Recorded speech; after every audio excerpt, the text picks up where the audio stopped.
Q&A, Okay. and all that jazz. We're alive. All right, everyone. Welcome to these extra office hours I'm having for Coursera this week. Not surprisingly, aren't any viewers on right now. This kind of came up at the last minute where I know we're getting down to the end of the capstone. And sometimes on the discussion forums, it's hard to keep track of all the different issues that are popping up. So for this week, I wanted to add an extra online just in case you were desperate enough to come on and try to help me try to nail down some help for me right now. I'm going to be doing some extra office hours next week as well. I will try to post those links by this weekend so you'll kind of know where they're at and what's going on there. And then also just kind of give people a chance to discuss other things that might be going on. If you're here and you're listening in, maybe late, I did want to address some of the issues that came up on last week's office hours that I didn't know how to address right then. One of the questions was, when does the capstone end? This was set up as a 6-week capstone. And next week is when you should be submitting your final portfolio.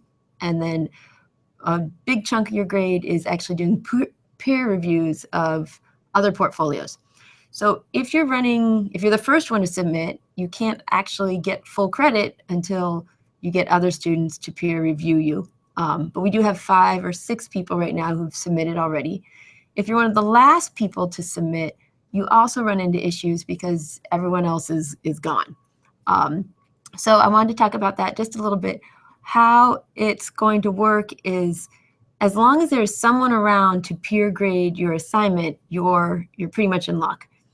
Every student is supposed to peer grade 3 other students' assignments, but your actual grade is based on the highest peer review you get from others. So as long as we can find one person to peer review for you, you're going to be great. The other nice thing is that because we have kind of a gallery set up, you can go around and look for others to review. Even if people have already been reviewed by 3 people, you can be that 4th review or 5th review. So hopefully you won't get caught up or stuck. If for some reason everyone does disappear, and I don't think that will happen, myself or Diana, the course operation liaison and grader, can jump in there and help give you some feedback as well. So you don't need to worry if you're kind of late submitting your final submission. But I'm going to tell you what I tell all my students here at the U. Just hand it in. You will never finish a perfect project ever. And the amount of time that people usually put in for the last little bits of their portfolio, it's not necessary. I feel like for many students, they get 80, 90% of the content in the first maybe 20, 25 hours of creating their web page. And then they spend, after those 20, 25 hours, they spend another 150, 200 working on just little tiny things that matter much more to them than they do to the graders. I'm not saying you shouldn't try to accomplish the little things. It's great, and to be honest, it's kind of fun. But it's nothing that you need to do in order to pass the course. These discussion forums will remain up. We'll be able to look at each other's code. And so I just want to encourage you to make sure you submit somewhat early next week. Again, the way it's set up is that you can do a resubmission. So if you submit and for some reason all your reviewers say, you really didn't get it, that's okay. You can resubmit. So the earlier you submit, the earlier you'll get feedback, and then you can resubmit if you really need to. Okay. So one of the reasons I'm holding these extra office hours is because I can't be on the forums quite as much as I would like for the next 2 weeks. So I'm hoping everyone can post their questions to the question and answer section, which is kind of off to the side of the screen. I'm actually going to.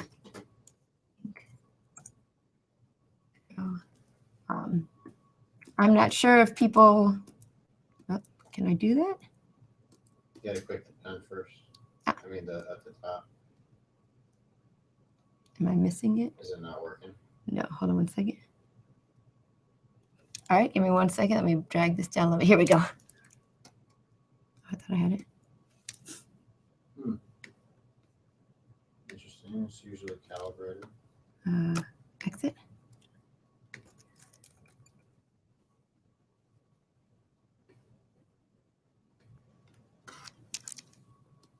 All right, well, I won't be drawing on the screen for you right now then. Maybe we'll fix that if we have a little bit of dead time. But hopefully you do see a question and answer window off to the side. Do you know if they see it as long as I have it up, or do they need to click on it as well?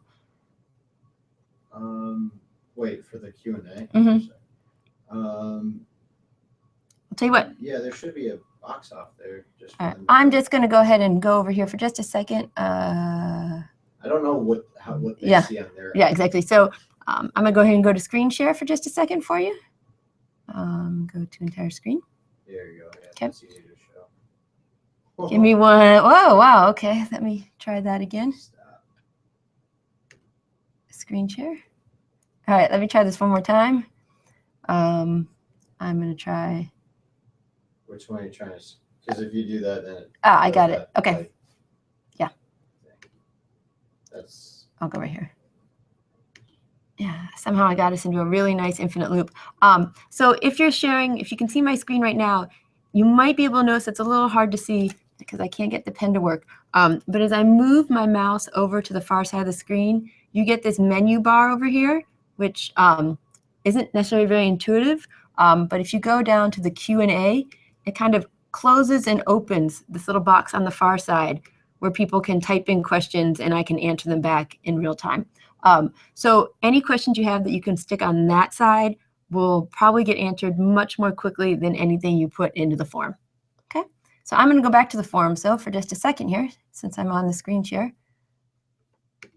And I'm going to talk about something that was a little bit ambitious. So Sai, if someone asks me a question, feel free to interrupt me while I go into this. It was from Adam, and Adam has a very cool kind of photography site going on. I'll pop it up here. He sent me a code pen example. And as you can see, it looks similar to some of the things we did way back in the CSS. Where if I click, screen sharing right now? Yes. Is it? Just check. We're going to double check that. Oh, hold on a second. Oh. All right, sorry, let's go back here. We got to go back here. Wrong screen. Thank you, Sai caught me. There we go. That's the one you want to show. All right. Present to everyone. There you go. There you go. There we go. Thank you. All right. So this was Adam's site, and he's got some photography, cool photography along the bottom. And as I click on it, it's just changing kind of the image that's presented in the main div. And this is very similar to what we did in the CSS course quite a while ago. And what he wanted to do is he wanted to add just a little bit of something to it by adding a fade in or a fade out option to the picture. And so we talked about that a little bit, the best we could via forums, but we all know forums aren't really the best way to go. And what I talked to him about was, well, one of the things you can do is, I'll try this one more time. Nope. Okay. You can add a transition that changes the opacity of your picture. So it's a little bit hard to see. I'm going to blow it up here just so people can see it.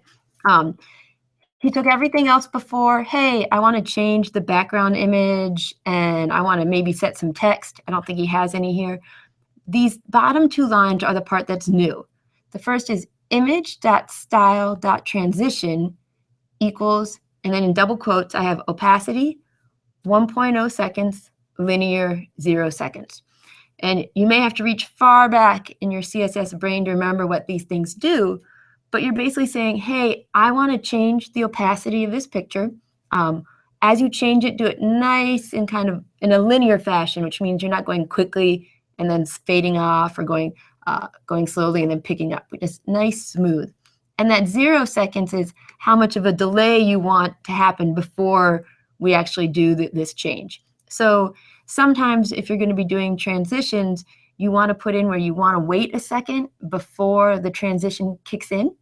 And the reason you would do that is if somebody's taking their mouse and going all over your page, kind of moving around here. You don't want things jumping around. You want to make sure they really meant to be hovering over it. Okay. And then what I said is I want to change the opacity to 1. So from what I have right here, if I go back, kind of the main code, I didn't do anything. I mean, nothing happens. And you're like, well, that was kind of a waste of code. Well, the reason is I tell it to change to an opacity of 1, but I need to go in and say, oh, and at the beginning, I need to have an opacity if I have maybe 0.5. So it's kind of faded out at the beginning, and then we go in. So let me go right here for a second. I'm actually going to, CodePen's a little funky with the way things happen. So I'm going to, I've got it so it's faded out by default. I put my code back in, and now when I click on the picture, it starts out faded and then kind of transforms into a full picture. Don't get too excited because this works, but it only works once. Because if I keep clicking on pictures, there's really no way that I've gone back and reset it to being 0.5 again. I looked around and I was like, all right, is there an easy, straightforward way to do this? And what I found was not really. It was, you know, it took some work. So by the way, if you ever want to search for this, this was, the title was Creating a Fade-In Function.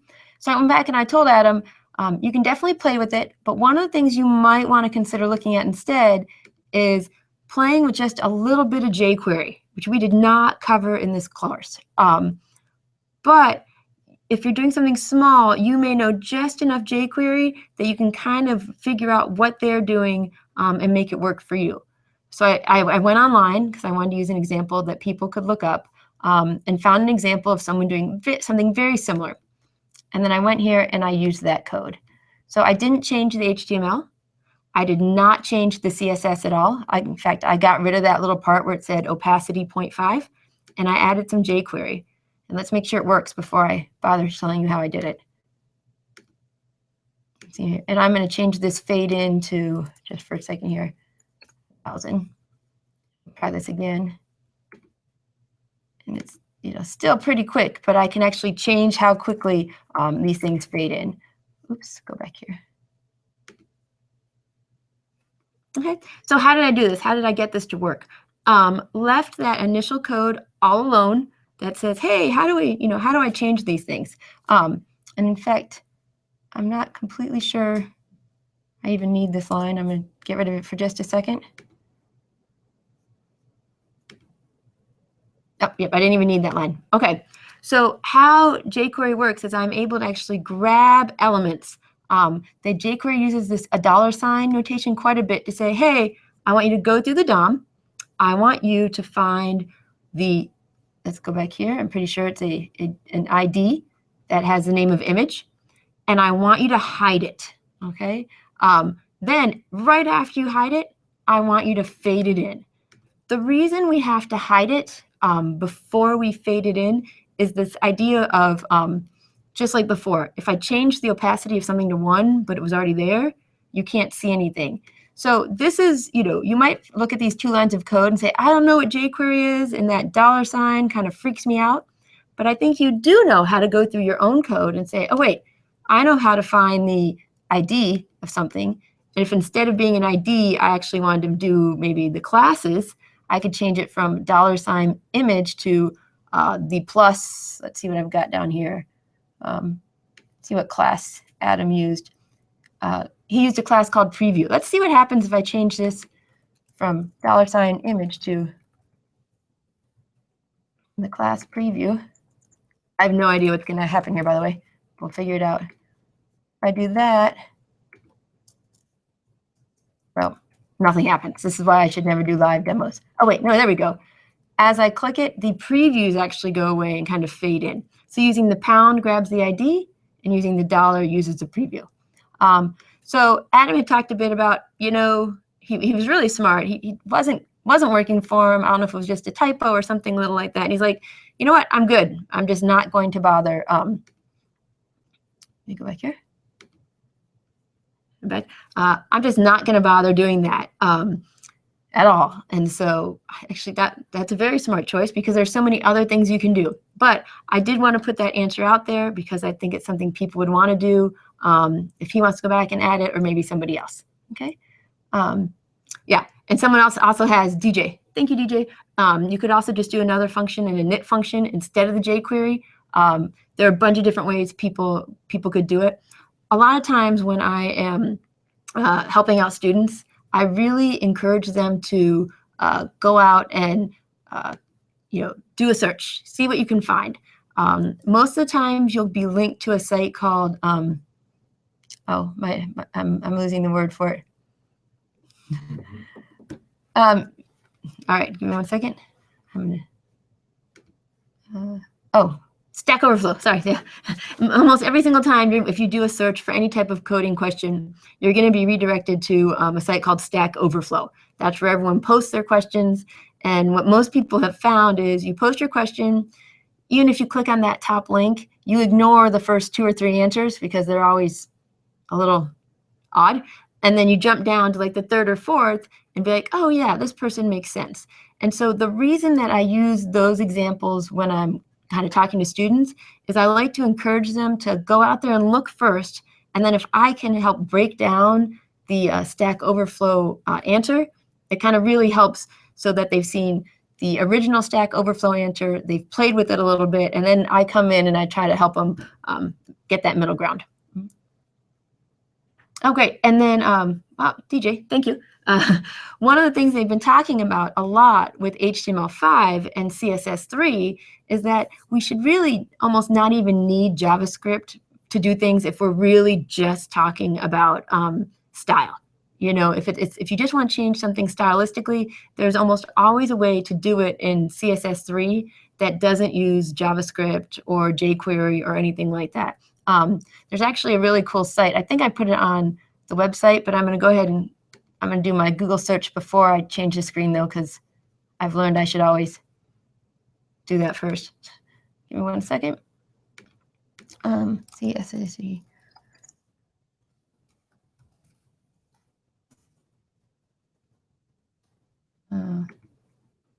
Okay, I'm going to go back here.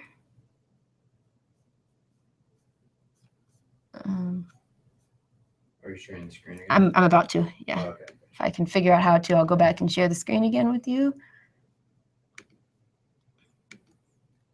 All right, so let me go back and share with you what I was looking for. Okay. Okay, so what I just did a search for real quick was simply present to everyone. And then just go to that page. Just go to the... Yeah, there we go. This site right here, I just typed in CSS3, cool things you can do.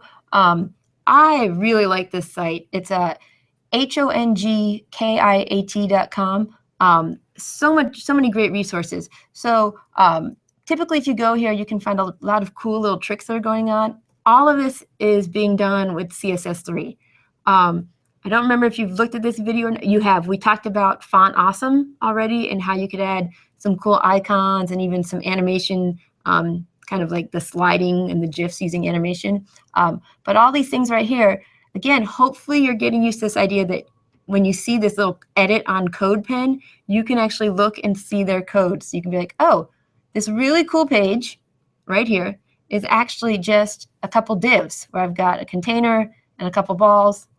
In my CSS, they've set the height for the container, and then for the balls they put right here, and then they've put in their animation.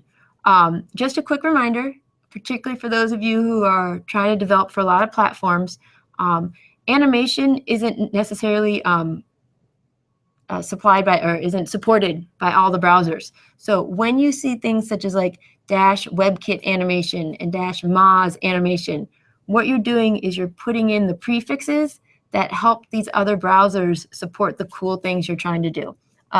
So there's that loading one, there's an animated shopping cart, and just, kind of a lot of cool things that you can see. I'm not even sure what this one does. That's just using CSS. Okay. Go back here. Oh. All right. One.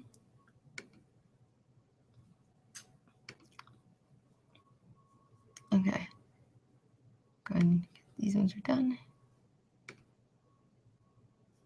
All right, so thank you. Thanks again, DJ. Those are good sites. And actually, later after office hours are over, I'll go ahead and put those in, and I'll add them to some of the resources for the course page so other people can look at them as well, even if they haven't been here. You can post them on the Google Plus page or the Yeah. Coursera site. I could definitely do something along that line. So, okay. Let me get this.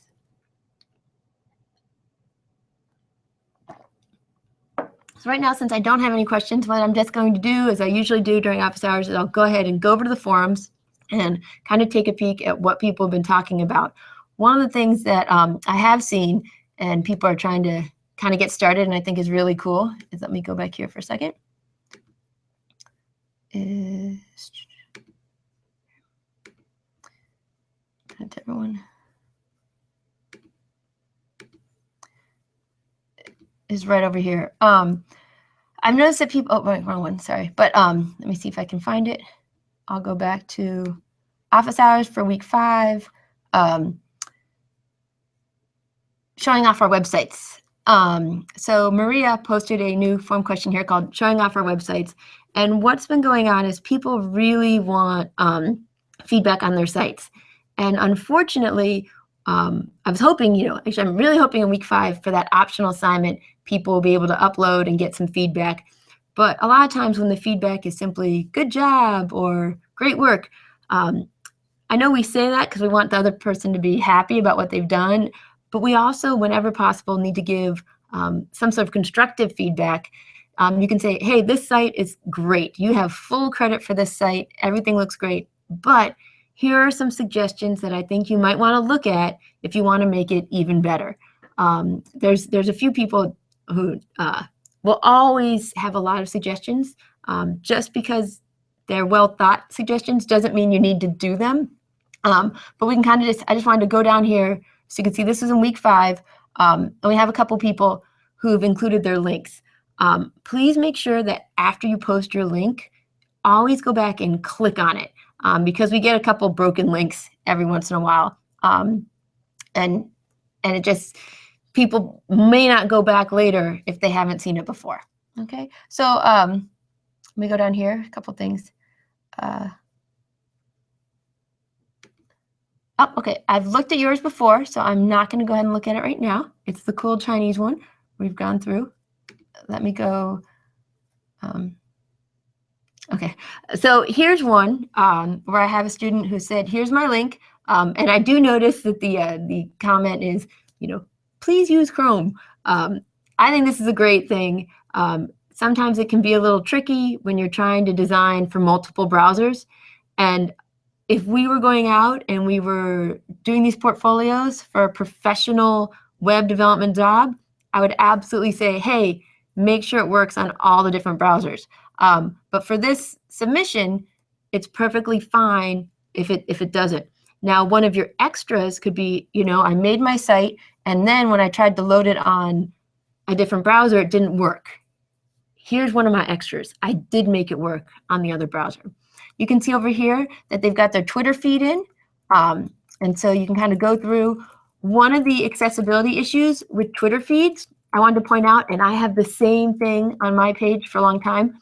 I actually leave it there as a learning example, is when I go to this page, as I click, eventually you get stuck forever in like the Twitter, hole of doom. I'll just keep clicking and clicking and never actually get out. That's actually okay though, because the way they set up this page is that the Twitter's at the, you won't hit that until you've tabbed through everything else. You won't really get stuck. But we've got the photos. Oh, very nice. We get over here. This is a very nice way for someone to kind of show, hey, look, all my pages validated. Here's my main site. Now, the down here for the guide, I'm kind of nervous to even click on it because I can't see where it's linking to at the moment. And I always tell students, never click where you can't see where it's going to. I still can't see it, so I'll wait and click on it when I'm not on a work computer. But you do want to be careful with anything that blinks. Make sure that you've got things going on. I'm going to go ahead and kind of zoom in. I think this is a really great page. got the About Me. It's all these kind of cool little things. If you kind of notice, as I hover over home, we get the color. As I hover over photos, it's not just the color. You can see it's actually a transition. It kind of goes back and forth. And then the About Me also had, thought for some reason when I went over it, it looked like it kind of tilted back and forth, but that may have been something else that it was doing. Run through. So it's all these tiny little things that I hope people appreciate that their fellow students are working on. Okay. So you'll let me know if I get a, there, okay, question. All right, so I've got this one. Oh, I did forget to do one thing. I'm going to go back to this page right here. I'm going to go and look and see how it looks on more of a mobile view. Okay. And as you can see, I'm going to close this up so I don't get confused as to what I'm looking at. You can see that we changed the navigation now is one of those cool drop-down menus. You know, we've got the links. He's actually, it looks like the colors have changed. I believe it was blue on the last one. Now it's red. So this would be actually something that I, as an instructor, would discuss with a student if they were sitting with me. I noticed that they changed the hover color from blue to red here. And they also changed the navigation bar from being horizontal across the top to being a drop-down menu. So the change in the navigation, this change of kind of layout, this is considered responsive design. Changing the colors, just so people know, is not responsive design. And I don't think that's what he was intending to do this for. I think it would seem more like a cool kind of add-on. But when we talk about responsive design, make sure that you're actually changing some sort of structural layout to make it a better experience. Just changing the colors isn't really the same thing. Changing the font could be considered responsive, depending upon if the font size is something that now validates when before it didn't. Okay, so I'm going to go. And then one other thing I wanted to mention is one thing that people have a lot of trouble with these drop-down menus is if you're clicking on it and nothing's actually happening when you're clicking on it, your JavaScript's kind of messed up. All right, so I'm going to make this bigger again for just a second here. All right. Oh, every time I look at this page, I think I notice more. There's a lot going on here. I think the background color of the page is actually changing. Or maybe yes, it is. Okay, I'm not going crazy. So the background color of the page is actually kind of went from a blue, now got the purple. And so when you do cool things like this, don't forget that other people are looking at these so quickly they may not even notice it. So make sure you write that down. Say like, hey, you may not have noticed, but you know, my background color changes. Make sure you hover over these particular links if you want to see things happening. One of the things I would consider adding, you certainly don't have to, is some sort of option so I could turn off the kind of slideshow and things like that, just so if somebody has issues with the sudden movement, we could take care of it. Okay. The last thing I'm going to do is I'm going to do an inspect right here. I'm going to go to console, and I really like to see this as I hit the console. There are no errors popping up, so nice job on that one. Good job. All right. Since I did that to one person, let's go ahead and do it to somebody else. Here we go. Oh, we've got another photographer. I love you, photographers. You're so much more artsy than I could ever be. All right, so we kind of go here to the main page. We've got a photographer and our web developer kind of links. So I'm going to click on the photographer. Oh, nice job, Maria. Okay. What we've got here is, I'm going to go back up for just a second. I'm going to click on the web developer. Okay. So Maria's kind of just starting off her web developer thing. She has a lot of like these cool icons. The B stands for Bootstrap, the HTML5, all these things she's working on. There's still a lot of kind of stuff that needs to be filled in because she's got, you know, client is awesome client and change CSS. You'd want to make sure that you change these a little bit so that people know you didn't just leave it there and completely forget about it. I've just started watching a new TV show. It's called I'm forgetting, but I believe it's called Silicon Valley. And we're kind of laughing, my husband and I, as we're watching it, because every character in the show, which is about kind of these new, cool, hip web developers in Silicon Valley, every t-shirt has one of these icons on it. And so as nerds, we're embarrassed if we ever like come across an icon we don't know. So if anyone wants to throw extra ones out there, it'll help me keep up my geek credit, and I'd appreciate it. So let's go down to the photography page. And I think I noticed in the comments, some people mentioned the idea of having all your images be the exact same size. One of my photographers, as a developer and a non-artsy person, that's also what I always thought was the proper way to do it. But one of my photographer friends has told me that there are these rules of 3 and different photographic Rules of thirds. Rules of thirds? Thank you. Yeah, rules of thirds. Where your picture, it's not necessarily supposed to be centered.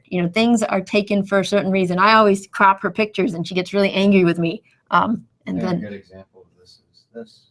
Right. Yeah. So if I didn't know any better, I would go and I'd be like, oh, hey, I just want these guys walking up here.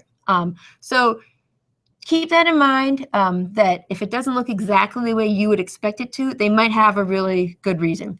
I have a feeling that there's some JavaScript or jQuery in here. I see all people in nature, so I'm going to click on nature, and boom, we're down to just the nature photos. If we go to people, we've got just the people. And then I'm going to go back to all. We kind of get all the ones that are here. So I'm going to right-click on this and inspect it. Ooh, got a lot of stuff here. And as I expected, good for you, I went down here to the very bottom. At the very bottom, there's a lot of source code down here that includes links to Bootstrap JavaScript, an isotope layout. Isotope is a good kind of keyword to search if you're trying to figure out how to do these kind of cool making things move around or pick certain things out. All right, so this is probably the code she used in order to make this really cool photo album down at the bottom. So that's really great. Other things to notice when you're looking at people's sites are, I really like the fact, I like this little web developer thing at the bottom. It's these little things that people add on. It looks like we have some font. I'm not sure if they're font awesome, but they look font awesome down at the bottom. And I have no idea if this works. Oh, I bet we'll do a fake one. Me.com. So when you get this fake email, know it's from me. Your site looks great. What happens when I send this? Now I'm going to hit, oh, actually, let's do this real quick. me2@me.com. Okay, let's see what happens when I hit submit. Oh, great. She put in some JavaScript to make sure that those matched.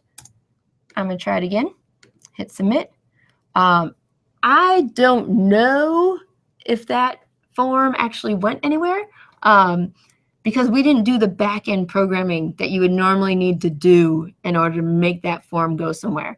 And since we're on CodePen, I kind of doubt that it's going anywhere right now either. But this is a really beautiful site. You can tell that someone put a lot of time and thought into it. Different people, other people might have a lot more content that they're focused on.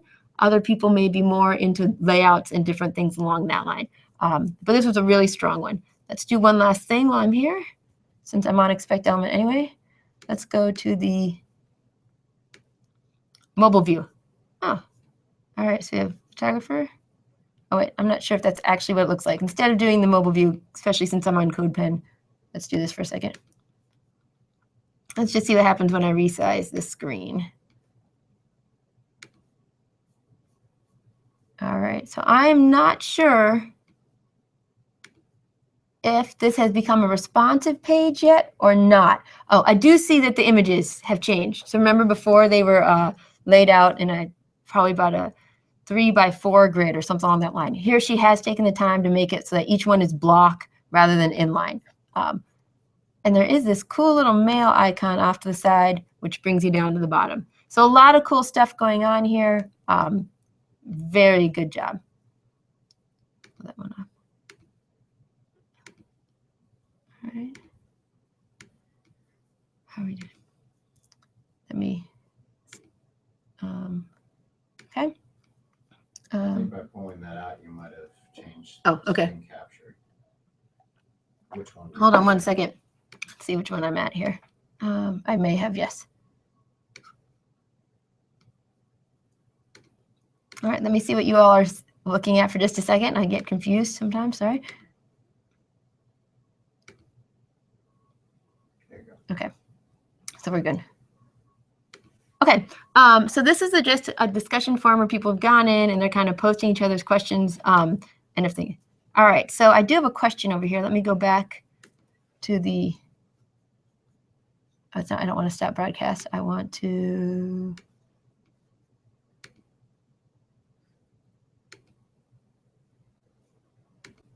okay. Wait till I come back, I think. All right, so I do have a question from Enzo. Hi, Enzo. Hi, let me select this one. In my website, I made a very clean layout, so I didn't change much beyond the default values of the bootstrap since they already look nice. Can that be a problem for the assignment? Most of my CSS is used for little tweaks and not so much for big visual styling. Oh, and he included a link, so I can go and grab one. Before I even jump over to the link, I wanted to talk about the whole idea of using Bootstrap and not changing much. One of the reasons that I went with this idea of, hey, before we even grade you, let us know whether you're doing a from scratch, via Bootstrap, or via a template option. Each one of them is valid. But when you're going and using Bootstrap, I think there's kind of this implicit understanding that you're not going to be making huge visual changes. More than likely, if you're choosing the Bootstrap route, you want something that does have that familiar look and feel that other people have. Plus, you might have your work cut out for you just trying to go in and make sure that things validate and figuring out where things go. So I pop over and take a look at your site. I am curious to know if you ran into many issues, trying to get things to validate or just trying to figure out little tweaks with the Bootstrap code that you may have to do. So let me go over here. I'm going to change the share. We'll go over here again. I'm getting the hang of this whole thing, I think. Maybe.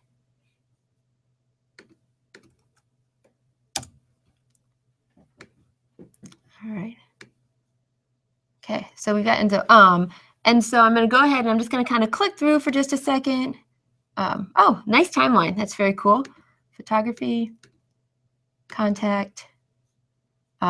Particularly, I think I noticed right away with your contact that it's got that kind of Bootstrap look to it. I actually really encourage people to use a framework or for their forms, anything where you want people to feel like they can really trust you and put information in.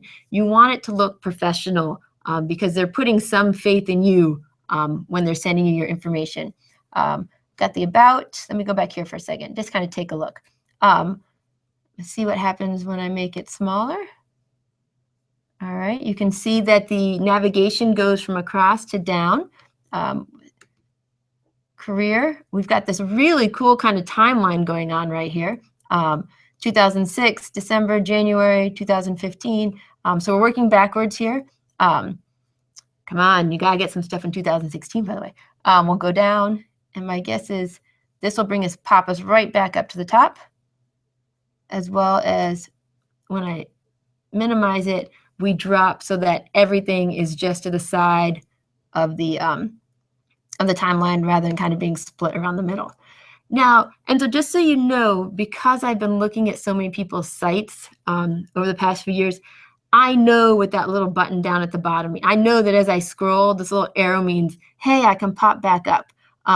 There's a really good chance that the people who are peer grading your site might not know that. So when I talk about putting things in your write-up, those are the kind of things that you might want to add. Okay? I'm kind of curious if this is going to Portuguese. Oh, all right. So that's fine if the links don't work for me because it's not due yet. But you do want to make sure that if you have links that your fellow graders can click on them. If it's going to something and you haven't finished it yet, you don't really need it for the project, but it's something you have like kind of in the long term, go ahead and kind of put the text in, put in the clickable part of the link, but don't actually include a destination. That way, if someone clicks on it, you'll just end up staying on the same page. Even better if you can kind of fade it out a little bit so people know that it's not a mistake. You intentionally wanted it to stay that way. Okay. Photography, this is really nice. Again, taking the time to make your pictures look like they kind of flow together is what you want to do. Now you have one picture that's a little bit bigger, but the nice thing is you made that one last, so it doesn't really disrupt the flow of the other pictures. Okay, and then we have the content as well. There. Now, something I would be curious about for yours is if you put it through the wave validator, if you have quite enough contrast on your colors, because it can be a little hard to see the other links on your page. But no, I think you have plenty of content. I can go like this as well. Let's go back to your about for just a second. I'm going to do view page source, and the first thing I'm going to do is I'm going to go to this CSS right here. Okay. You know, you absolutely have some content. Will other people have a lot more than you? There's a good chance that people have a lot more than you do. But I mean, you definitely have, you've overwritten some things. It is a language choice down there at the bottom. You've overwritten some things. And so that's kind of what we're looking for. Now you do have, and I'm curious about this, 2 separate style sheets that it appears you've written yourself. On your About Me, you have text align left, but on everything else, I don't think you have it. I guess my question would be for you is just, you know, why the 2 separate style sheets? Is there a reason you just didn't include that one rule here down at the bottom of the other page? I think I'll probably answer my question by clicking on career and then doing view page source and just seeing if you've got, so yeah, so you have a lot of different style sheets. And so my assumption is that particularly like for the timeline style sheet, you got this from someplace else. And so you didn't want to mix your code with somebody else's code because that can be confusing. Let me go back here. Okay, because you know, if you have someone else's style sheet and then you have your style sheet, it can be confusing to kind of go back and forth and remember what you did and what somebody else did. But in general, any code that you're writing yourself, unless you have a really good reason, you want to keep it all in one style sheet. It makes it much easier to find later and update later. And if it's a matter of overwriting it for just a single page, I guess then I can see why you would have that. That might actually be a fairly good reason to even think about using like the internal style tag if you want something to happen on just one page. Okay, do this. But to answer your question, you have plenty of styling. Someone else who does their own by hand, they're probably gonna have a lot more rules than you'll have. Their site will, to be honest, probably not look as clean as yours because they're doing everything by scratch. So it's a matter of each of us respecting and kind of appreciating where people put in the different areas they wanted to focus on. Yours looks like you wanted to focus on, you know, kind of this very professional, clean look. Mm-hmm. The style.cs apply to all pages and then the specific for each page. Okay, so that's not unusual. The only thing that would raise a red flag for me, and you did not do this, is I've seen people who have like their style.cs page, and then they have a specific style page for each, a specific style sheet for each page, and they replicate rules. They copy them over and over again. And you didn't do that, so I'm not worried at all. Now, if somebody on their about page had a link to the about.css, and then on their photography page had a link to a photography.css, and those 2 style sheets were almost identical, then I would worry, because then you're kind of missing the whole point of, no, just use one file and then you only have to change it in one place. But if you have specifics for a page and it's just those little tweaks, no, that's a great job. Okay. And thanks for letting me critique your page live on air. Okay. All right, I'm just kind of waiting to see if anyone else has any questions along that line. I'm also hoping that early next week during online office hours, if people are having trouble submitting their assignments, people can kind of let me know online so we can kind of break it down and see what's going on. Again, I don't want people stressed about these assignments. I'm hoping that they're having fun and they're making cool stuff. But you do want to make sure that when you submit, you say, hey, here's why I did what I did, and here's the problems I had. It's not as much fun explaining the work you did, but it really helps out your peers. And to be honest, for you, it's really good too, because you can make a page and by the time you're done, everything makes perfect sense to you because you've been kind of living and breathing it for a couple of days or a couple of weeks. But when you write down the different changes you made, later on you can reflect and be like, oh yeah, I learned a lot about this. And oh, I can't believe I made that kind of really dumb mistake where I forgot to save something with a file extension or I used a class instead of an ID. Okay. All right, I'm going to go back to the discussion forums real quick then and see what I can find. All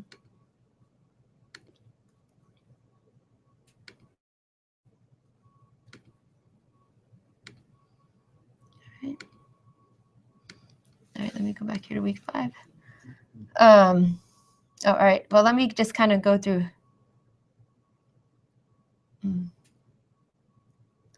Well, it looks like there is some grading query. So I will go in and kind of take a look. But yeah, so for right now, we've only have about 4 or 5 people who've submitted. So we'll kind of go through and see what we can do to make sure people can do as much as they can. Validation issues, I like to learn about those. See if I can get, I don't know if discussions look the same for you as they do for me on the forums, but it can be very tedious. Going on.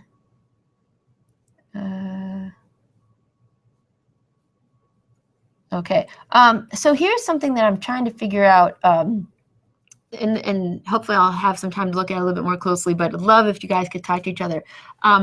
When people are validating, there appear to be discrepancies between validate by direct input and validate by upload. When you do the direct input option, where you copy and paste your code into the validator, it makes certain assumptions that it doesn't make when you upload the file. So if it is working, feel free to kind of include in your submission like a screenshot that says, hey, it did work on direct input. I'm not sure why it didn't work on file upload. I'm happy to kind of take some sites. All right, let me go right here. Oh, this one's. Oh, okay. Someone found an error in the submission thing, so I will. It's Enzo. Thank you, Enzo. It looks like the framework option, I need to add some additional options for uploading. So what we've been doing, let me go back here to me for just a second. Here we go.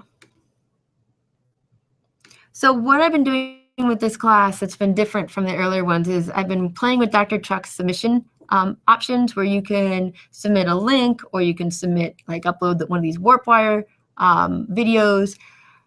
Right now, you can't upload a regular document. A lot of people want to like upload a PDF or a Word document that describes their work. And believe me, I really wish we could do that. But for kind of security and memory purposes, that's not one of the options. And so I doubt it's going to be fixed up by next week. But right now, in order to give you options such as URL or files, or sorry, URL or a video or written comments, it's actually required that you enter something or any, just something for each one of those. So even if you don't have a URL, if you didn't do an upload, I still need you to put some sort of URL in there. It can be, www.thisdoesn'twork.com, absolutely fine. But the autograder gets really upset if it doesn't find things. If you ever see an error that says something about like JSON, a JSON error, then you know that, oh, it wanted me to upload something and I forgot to put it in there. I'm just going to put some sort of dummy information in there.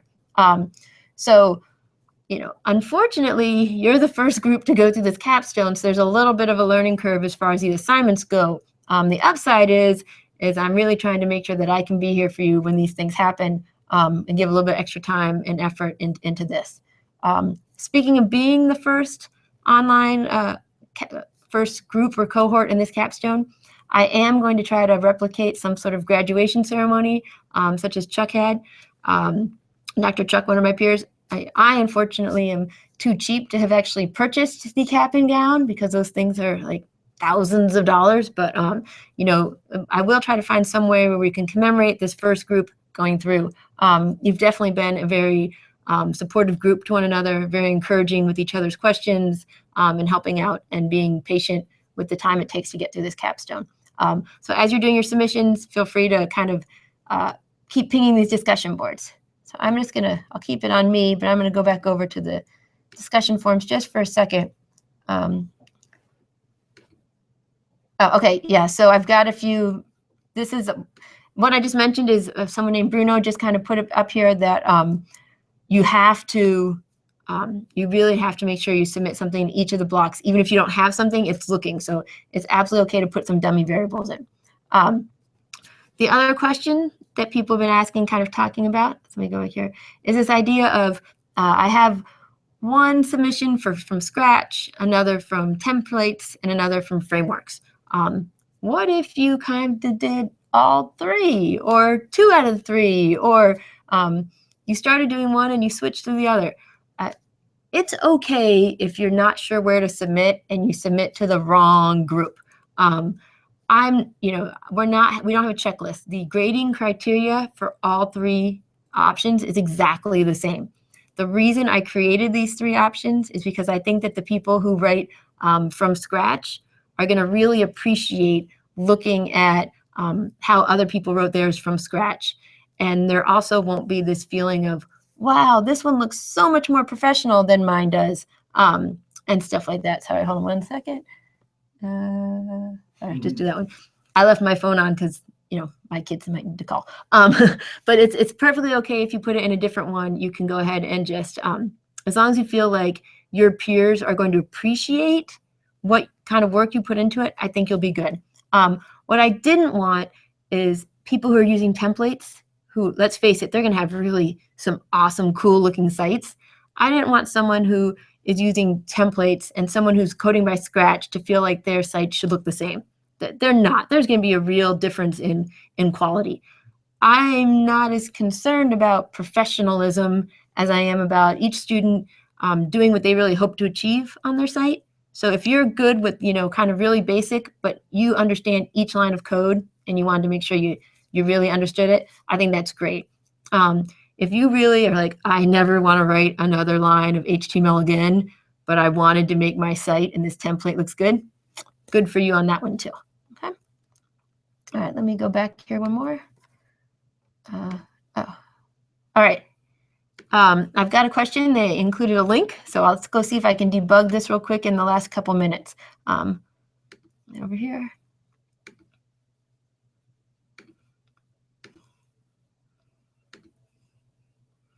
All right. Do I have it? Okay. Let's see how badly I can mess this up in the last 6 minutes. The question is centering the logo image versus the title in the nav bar. I'm still having trouble centering the title and image properly in my nav bar, and they included their link. All right, Tisha, let's see if I can do this. Let's not hold our breaths on this though, but I can kind of take a look. Okay, so cool, nice site. I'm gonna wait 1 second here. 5, 4, 3, 2, 1. Love that the gallery doesn't automatically go. It still works. I can kind of click it myself, but that's really nice how you let the user kind of dictate whether or not it should go. Now the image I'm going to assume that you are trying to center. Let me go back here for just a second so I can look at the question. I'm still having trouble centering the title and the image properly in my nav bar. So I'm going to assume these are kind of related right here. So I'm going to right click on this, inspect. Now, just a reminder, if your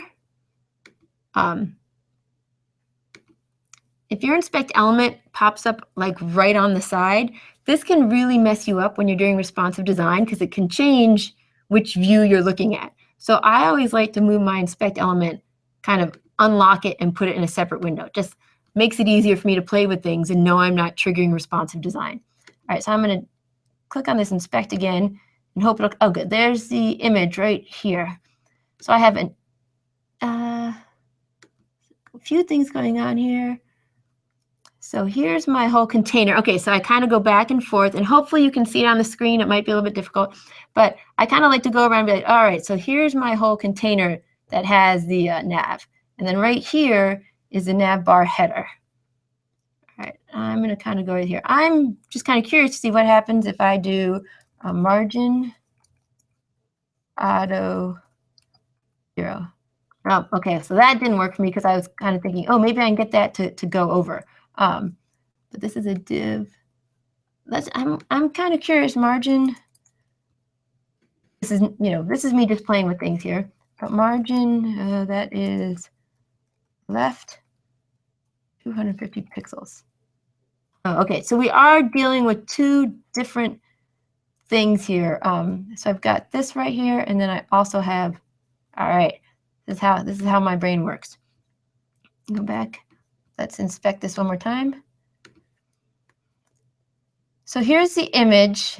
Here's this part. So the font is actually kind of part of this whole thing. In the image, we're looking at two separate things here. Okay.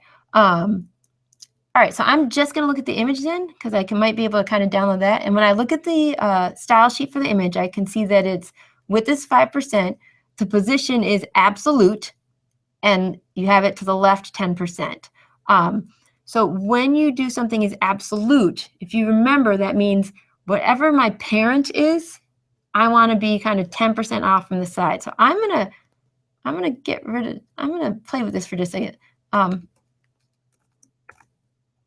I mean, 50% isn't going to be exactly correct. It'd be more if you have the width is 5%. That means technically you'd want the left to be something along the line of 48.5%. I don't even know if I'm doing my math there correctly. 47.5%. So I do see that you can kind of play with it, and you can get this to center just by using that.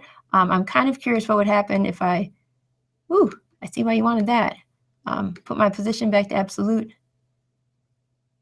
Display flex. I'm going to just see what happens if I do margin. Should I do this? Yeah, okay. All right, so that's what we want to do. You want to go back. You want to change your margin left. You had it as 10%. You want to move it more around the 47.5. Let's see if I can get these words to go over in the next minute. Right around here. Second, I want to make sure I didn't make a typo. Margin 0. Okay. Make sure I didn't type auto 0 last time. All right, so here we are. I'm trying to figure out where those actual words are. Is that it? Trying to figure out where this word champagne discovery is coming from. And it's, I don't know, I'm not, here it is, sorry. It can be really tricky when it's not your code. It's actually this paragraph right down here. So you have margin 0, margin. All right, let me just try and do some stuff. All right, so here's the paragraph. All right, so the question might be, hey, I want to center this. If I were to try to center this right now, it would center, but just within this kind of weird gray box that's over there. So what you need to do and kind of work backwards is figure out, why is this paragraph so skinny? I'm looking and I'm not seeing a whole lot, but somewhere you have told this paragraph, I do not want to be very big. I want to be small, and I want to take up this much space. Let me try this real quick with 100%. Oh, still skinny. Go down here. All right. So like I said, I don't think I'm able to break it down from in here, but I think somehow it is inside a parent. Okay, so here's my div navbar header. It's very kind of small and skinny. I'm going to assume you have there's a good reason for doing that. There usually is. Yeah, okay. Luckily I can hit refresh. Oops, should be able to hit refresh and get back to yours. All right, so let me go back to me, and then I can answer that question, and we can get right back there. Okay, so what we need to do if you are trying to, oh, someone said we can't see the code. I'm sorry, Enzo. All right, well, that's disappointing if you couldn't see the code on that one. But I'm just going to explain in words then really quickly what was going on is I went ahead and did inspect element on each of the sections. Whenever you want to fix something, click on that inspect element and work your way down smaller and smaller and really look at that outline box that goes around it. So to fix your image, the reason it's off to the left is because you have it set to absolute and then a left margin of 10%.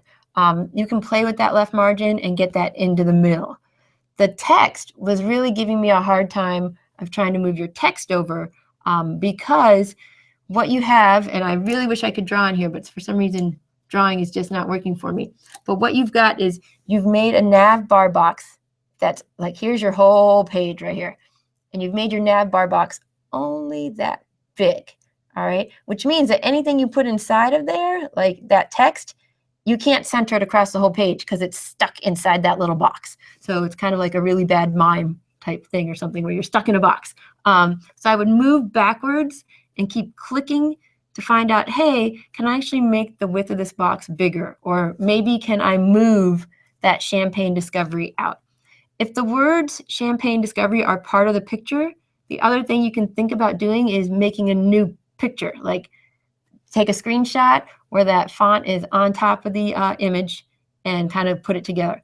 Just make sure you have really good alt text that explains what that text is if you do that. So I managed to end on a real losing note there of not having the code for you. But hopefully I got you started on that one. People are feeling a little bit better about their submissions. And I hope that you'll be able to go on and really kind of help each other out on the message boards. If you were able to join us today, if anything you picked up, if you could share it with others, that would be really great too. Have a good week. Thanks.